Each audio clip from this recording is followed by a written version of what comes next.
You cannot escape from death. Some players was begging Harada to reveal Shahid for Tekken 8 at the Gamers 8 tournament. You know, that was in Saudi Arabia. That's where Shahid is from. And then there was a second swarm of people who were like, hey, no, not Shahid.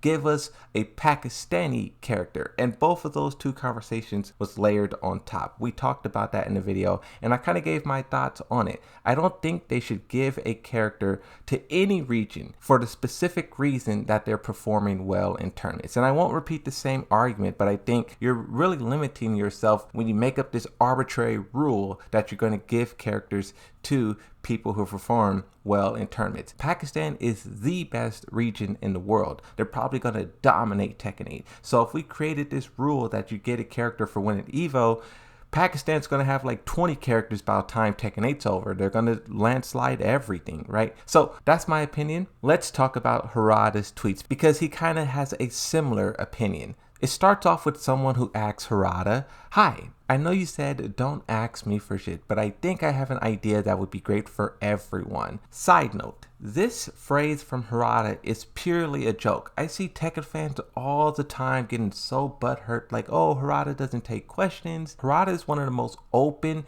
developers I've ever seen. Who responds to more questions than Harada? I don't think there's a developer out there. Ed Boon is a close second, but I still think Harada tops Ed Boon in responding and interacting with the community. So side note over, let's continue reading. Since you have fighters of countries with the letter P, Philippines, Poland, why not fighters like Peru and Pakistan too, since the TWT showcased their skill? I don't know what the letter P has to do with other regions. You see what Tekken fans do? Since you have the P with Poland and this, and then you should do that too. Oh, God, just say you want a Pakistani character, you know? But hey, Harada responds to this and says, when we create a character, it has nothing to do with a player's skill shown at a tournament. Thank you, Harada. Thank you. But he goes on. Someone else says, this is why you must create a Scottish character. Harada responds to this.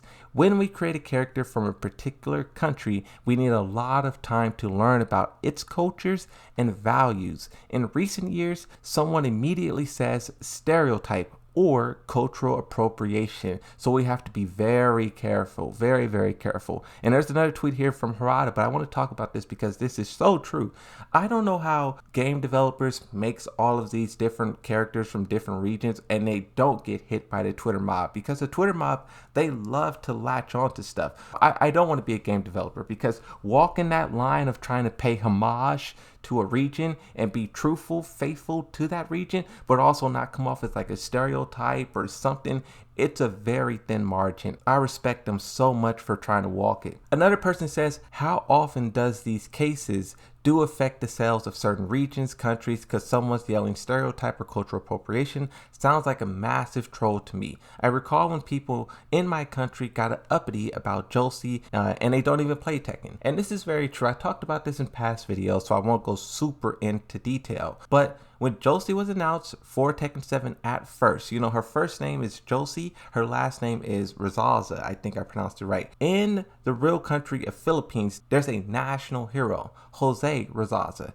And basically those two names being so similar, people did not like that. The government was talking about, we're going to get this character banned, and then, you know, random journalists from the Philippines, they're offended. It was a big thing that Tekken 7 dealt with. Also, Lucky Chloe had a massive controversy. There was a few characters in Tekken 7 who had massive controversies, and I think that probably played a role into how they designed characters for Tekken 8. But Harada says, your point is the exact opposite, in fact. In fact, many fans gathered for Josie, and the sales of Tekken in Philippines and the number of online matches have improved beyond comparison with the past. This is revealed by statistical data. Harada has all this statistical data. Please reveal it, Harada. I know we have unofficial statistics. I show that from time to time in video, but there's nothing like the official source. I promise. You release the data, I won't say pay to win DLC not once, the whole entire video, I promise. But on the flip side, this is also something that I see as well. A lot of people from the Philippines, when they hear about how Josie was this massive controversy, they say, I never heard of that. The character isn't offensive to me. I think the character is actually pretty cool. I think the character is this. I think the character is... I don't want to get into the politics of it, but basically cancel culture. Cancel culture had a lot of power